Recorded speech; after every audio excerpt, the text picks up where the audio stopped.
Hi, this is Belinda with Belinda's Baubles, and I am basically on top of the world. I'm at my aunt and uncle's place in the Blue Ridge Mountains, and we're at the top of the mountain right here. We've been four-wheeling along the way. I'll attach a little bit of video. See, we're throwing things at me. Just had to mess it up. Thanks so much. Oh, sorry, he's throwing Eggy at me.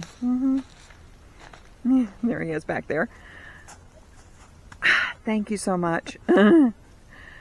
What happens when you take a 23-year-old out on the road? But we are having a great time. These are old logging trails that we're riding along that my uncle's neighbor keeps up and has marked.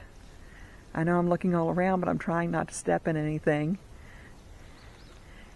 And I'm just having a blast up here. So I will put some video. I'll have to take all the noise out because we are riding around a four-wheeler. But I hope you have a great day and enjoy the video. Hi, giving you a little idea of where we're at. We're in Grassy Creek, North Carolina in this video.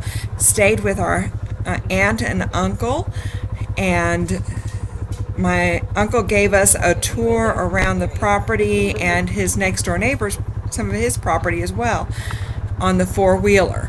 I've left some of the noise in just because it just didn't seem right to not be able to hear at least a little bit of the buzzing, even though I did bring it down to about level 15 from 100. The little creek area there back in 2019, my cousin and I were able to scoot inner tubes through. It's a bit dry. And my uncle's giving us information here. This is the state maintained road up to his house and how to keep over to the right so we don't fall in the ditch on the left when we go back out. We did make it back out safely too. This house was just torn down on his neighbor's property this past year, and whenever they tore it down, in the walls, the insulation was newspapers that went back into the 1930s. So that was pretty cool to find little bits of information, almost like a time capsule. This is the main road coming in towards the house. There's a couple of creeks that you go over, and right here we're looking down at the minnows. The water's just too low for any of the bigger fish to come through, but they do come through in some of the other creek areas. So here we are starting up the mountain. And I seriously mean we are starting up the mountain. There are several trails. They're actually labeled, and his next door neighbor has some properties that he rents out, and four-wheelers for the renters to be able to use. We're taking the Gold Trail on the way up, and these are old logging trails. I could tell you all the vegetation, except that I just don't know what it is. Uncle Dean would tell us along the way. I mean, we found hazelnuts and chestnuts and all sorts of stuff when I was there in the fall. We had a snack all along the way, and we are dodging bits and pieces of limbs and trees. Seaver is in the back sitting in the bench, and he is just holding on. I'm the only one that happened to put on their seat belt, and I was very thankful I did. It's very bouncy and just beautiful though. I mean, the only noise that was up there was the birds and us. Around to the left here, he was directing us towards what they call Bear Cave. Supposedly there's not any bears in it. And then as we headed up, this appeared in front of us, and I was expecting him to go around to the right of the tree. Oh no, we went around on the left, right up to the edge. This is the reason why I won't drive a four-wheeler. Okay, now we're on our way back down. The part that I recorded at the very beginning talking to you was up there at the very top. And now we're just slipping and sliding our way down. It was a little damp from a rain from the day before. And me and my fear of heights, I was holding on. This is over on the neighbor's property near where they are doing their farming. And this barn was already on the property, and they believe it dates back about 100 years. We had to visit with the pig. You're gonna walk away from me now that I Seaver did fall in love, I think, with this pig. He is a cutie, and he has a tusk over on the other side. We can't see it on this side. They also had sheep. I found sheep on this trip, but unfortunately they're not a breed that gets sheared, is my understanding. After playing around up there, it's back in the four-wheeler to go look around a little bit more and to head to my favorite spot.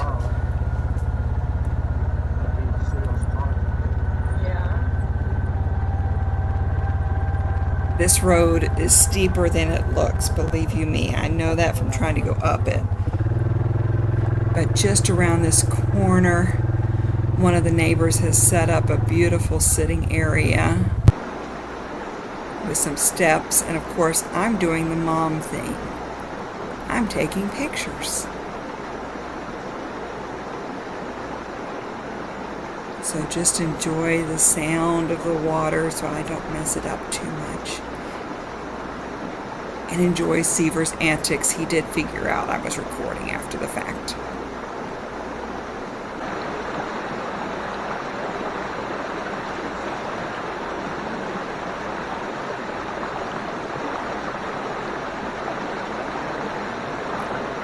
Will he splash? Or will he not?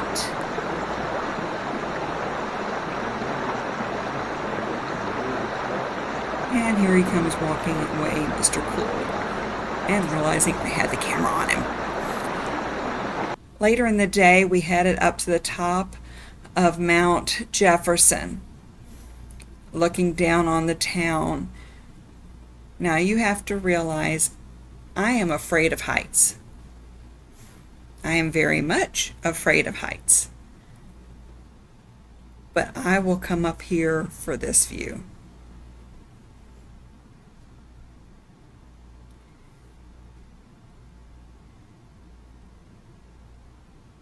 And from here, we're looking down on, I'm not sure if that's the main town of Jefferson or West Jefferson. We'll be going down into West Jefferson shortly.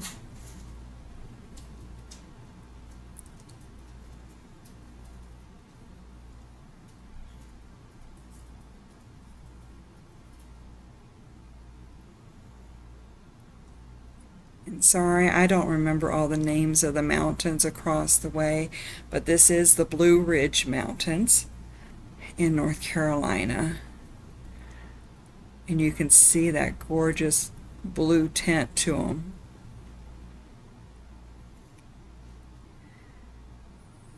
This cliff face is something that I've never quite managed to get out on.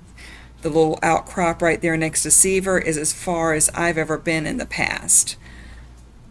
So I kept telling them I get credit because not only did I stay by there, but I walked further out.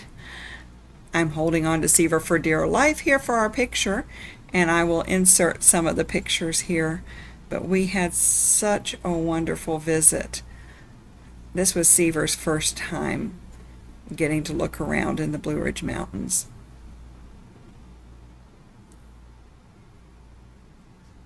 And having fun. There's also some barn quilts in the area, and then this is us heading back down to the Ashe County Cheese Factory. They actually make cheese there. This is my Aunt Linda and Uncle Dean. and it said that they were going to be making cheese till about 5 o'clock. Well, we got there at 2:30, and they had stopped making cheese around 2 that day. So we did not get to see them actually making the cheese, but we did get to watch them do a little bit of the cleanup in the viewing room.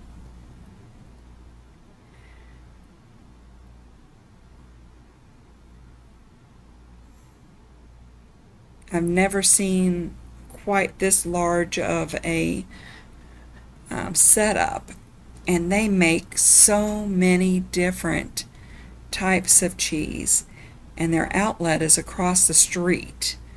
See, they're in there cleaning up after their day of cheese making.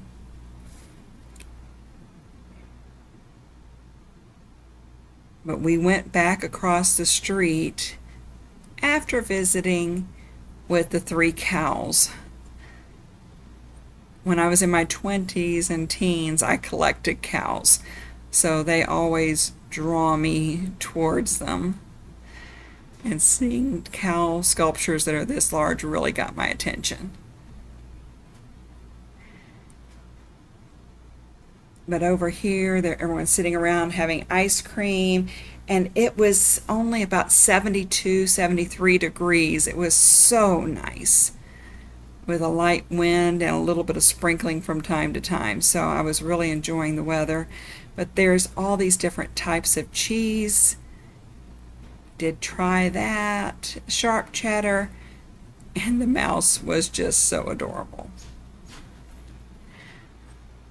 Back inside the shop, there are a lot of different things, including jellies and honey and barbecue, and of course wine to go with the cheese, different types of crackers.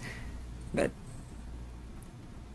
there was just such a variety of items, and of course t-shirts. I did pick up a sticker to go in the birthday giveaway that if you have not entered yet, please go over to my episode 4. Look through there, and towards the end of it, it tells you how to enter in to my giveaway, which will be a project bag and some other goodies. I'm going to leave you here listening to my favorite sound. See you soon.